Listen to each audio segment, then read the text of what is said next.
আমি ওসব নোংরা জিনিসপত্র করতে পারবো না। এটা সুইমিং কস্টিউম, এটা পরেই সাঁতার কাটতে হয়। বললাম তো এসব পরবো না, ছি কেন করে। আপনারা যা চান, যত টাকা চান আমি দেবো, ওকে বাঁচাতেই হবে। বেরো বেরো বেরো। আমি কোম্পানির মালিক, তাই আমার বুক ফাটলেও মুখ ফুটে মনের কথাটা বলতে পারে। আমার বিশ্বাস ছিল মেয়েরা পুরুষের মন বুঝতে পারে।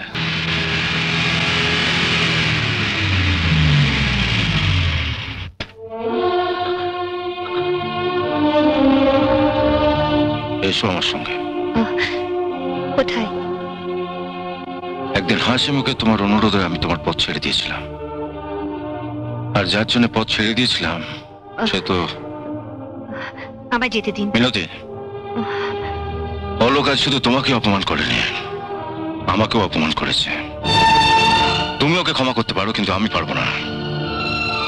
এই লড়াই আজ তোমার আর ওর মধ্যেই নেই, এই লড়াইয়ের মধ্যে আমিও জড়িয়ে গেছি।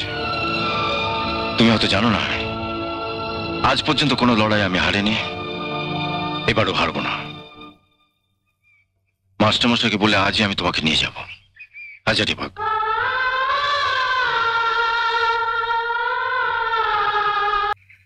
মিনু,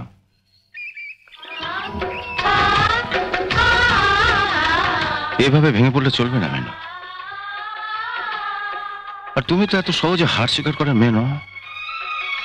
3 মাস আমরা এখানে থাকবো। 3 মাসের মধ্যে একটা গ্রামকে ভেঙে গুঁড়িয়ে ফেলে একটা শহর তৈরি করা যায়, আর একটা গ্রামের মেয়েকে শহরে বানানো যাবে না।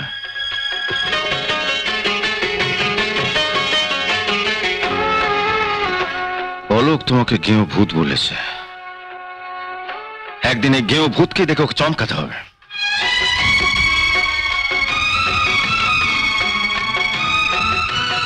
আমি তো গায়ের ছেলে, আমার শরীরে কোথাও কি লেখা আছে আমি গায়ের ছেলে? বলো, লেখা আছে? তোমার 3 দাদা আর আমি একই মাস্টারমশাইয়ের কাছে ছেলেবেলায় লেখাপড়া শিখেছি। তোমার দাদারা চেয়েছিলেন বড় হয়ে ক্যারানি হয়ে ডেলি প্যাসেঞ্জারি করবেন, করছেন। আমি চেয়েছিলাম বড় হয়ে বিজনেসম্যান হব, হয়েছি। মিনু, মানুষ ইচ্ছে করলে সবকিছু করতে পারে মিনু, সবকিছু। এতদিন যে হাত দুটো দিয়ে তুমি বাটনা বেটেছ, কাপড় কেচেছ, কাল সেই দুটো হাত দিয়ে তোমাকে গাড়ি স্টিয়ারিং ধরতে হবে। না, স্টার্ট দাও। ঠিক আছে ঠিক আছে, এবার বাঁ পাটা ক্লাচের উপর দাও, ডান পাটা ডান দিকে অ্যাক্সিলারেটর। ওই এবার শক্ত করে আমার মুখের দিকে নয়, সামনে রাস্তার দিকে দেখো। রাস্তার দিকে তো আপনি দেখাবেন, আমি শুধু স্টিয়ারিং ধরে থাকবো। আমি জানি আমাকে আপনি ভুল পথে নিয়ে যাবেন না। দাও অ্যাক্সিলারেটর চাপ দাও, চলো।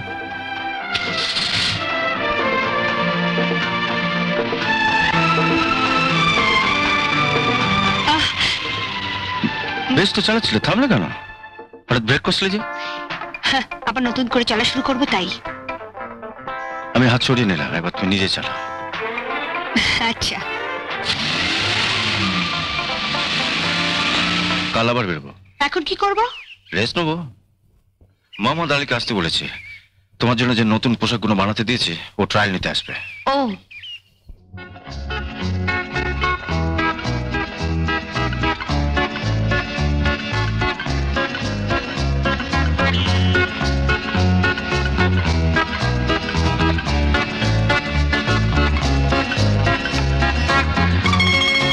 যা আয়নার সামনে গিয়ে দেখো নিজেকে চিনতে পারো কিনা।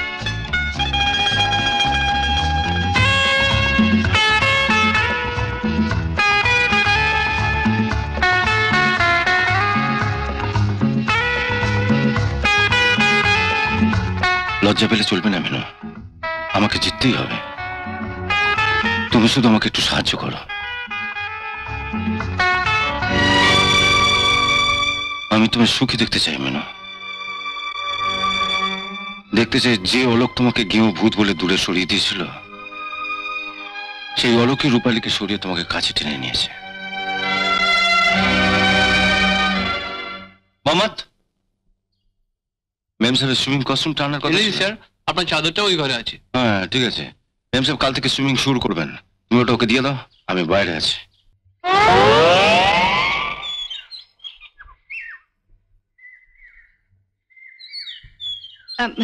আমি ওসব নোংরা জিনিসপত্র করতে পারবো না। আরে এটা সুইমিং কস্টিউম, এটা পরেই সাঁতার কাটতে হয়।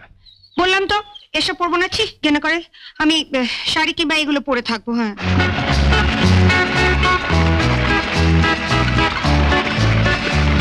শুনুন, এমন করে শেখাবেন যাতে কালকেটা যে কোনো কম্পিটিশনে ফার্স্ট হতে পারে।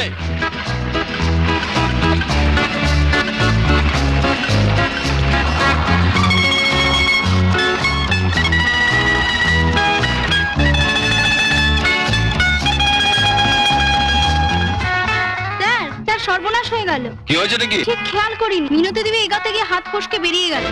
আপনারা একটু দেখুন, আপনারা একটু হেল্প করুন প্লিজ প্লিজ। বিনু, বিনু, বিনু, আপনারা যা চান, যত টাকা চান আমি দেবো, ওকে বাঁচাতেই হবে। বিনু, বিনু, বিনু, বিনু।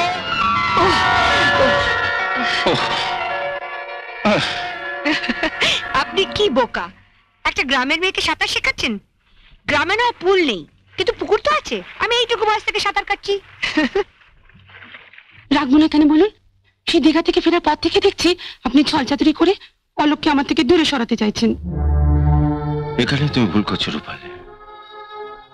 আমি অলোককে তোমার কাছ থেকে দূরে সরিয়ে দিতে চাইনি, আমি চেয়েছিলাম তোমাকে অলোকের কাছ থেকে দূরে সরিয়ে দিতে।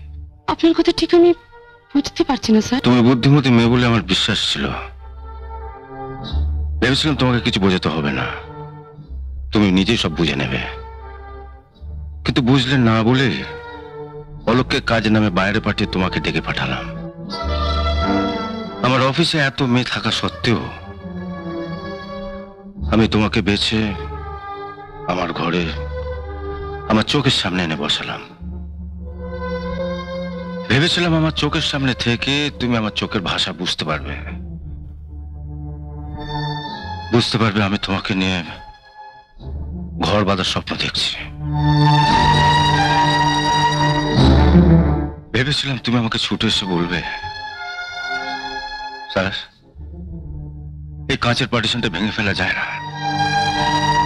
পার্টিশন না ভেঙে তুমি আমার বুকটা ভেঙে চুরমার করে দিলে, আর আমাকে বাধ্য করলে ব্যথা বলতে কয়েক মাসের জন্য কলকাতার বাইরে পালিয়ে যেতে। মিনতির 14 বছরের ভালোবাসা যে মাত্র 3 মাসের মধ্যে অস্বীকার করে, তুমি তাকে বিশ্বাস করলে। অথচ আমি কত আশা নিয়ে। আমি কোম্পানির মালিক, তাই আমার বুক ফাটলেও মুখ ফুটে মনের কথাটা বলতে পারিনি। আমার বিশ্বাস ছিল মেয়েরা পুরুষের মন বুঝতে পারে, আর সেই আশা নিয়ে আমি বসেছিলাম কবে তুমি আমাকে তোমার নিজের করে কাছে টেনে নেবে।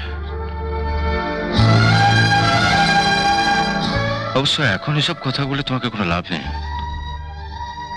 কারণ শুনেছি তুমি খুব শীঘ্রই অলোককে বিয়ে করছো। না স্যার, বিয়ে করার হলে তো কবেই আমি অলোককে বিয়ে করে ফেলতাম। ও তো রোজই একবার করে বিয়ের কথা বলে। দেখো রূপালী, তোমাকে ভালো লাগে বলেই কখনো বলবো না যে অলোককে ছেড়ে তুমি আমাকে বিয়ে করো। কি যে বলেন স্যার, কোথায় অলোক আর কোথায় আপনি? আমি আজই অলোককে বলবো। কি বলবে না বলবে সেটা তোমার ব্যাপার। আমি আজই আবার কলকাতা বাইরে যাব, ফিরে এসে যদি দেখি তুমি আমার কথা ভাবছো, তাহলে না হয় একটা ভালো দিনক্ষণ দেখে। আপনি নিশ্চিন্তে যান স্যার, ফিরে এসে দেখবেন অলোকের সঙ্গে আমার আর কোনো সম্পর্ক থাকবে না। আজ অফিস থেকে বেরোবার সময় একবার ডাকুন না। রূপালী, আরে কি হলো? ওদিকে যাচ্ছ কোথায়? তুমি তো জানো আমার গাড়ি থাকে এইদিকে। তোমার গাড়ি ওদিকে আর আমার বাড়ি হাওড়ায়। আমি বাড়ি যাচ্ছি। রাহুলের পার্টিতে যাবে না? রাহুলের পার্টিতে কেন? তোমার সঙ্গে আমি আর কোথাও যাব না। কেন? আমি ভেবে দেখলাম ছোটবেলা থেকে মেলামেশা করার পরও তুমি যখন মিনতিকে ছাড়তে পেরেছো, আমায় তো তুমি যখন তখন ছেড়ে দেবে। কোথায় মিনু আর কোথায় তুমি? তোমার সঙ্গে কোনো গিয়েমের তুলনা হয়? ওকে নিয়ে কোনো পার্টিতে যাওয়া যায়?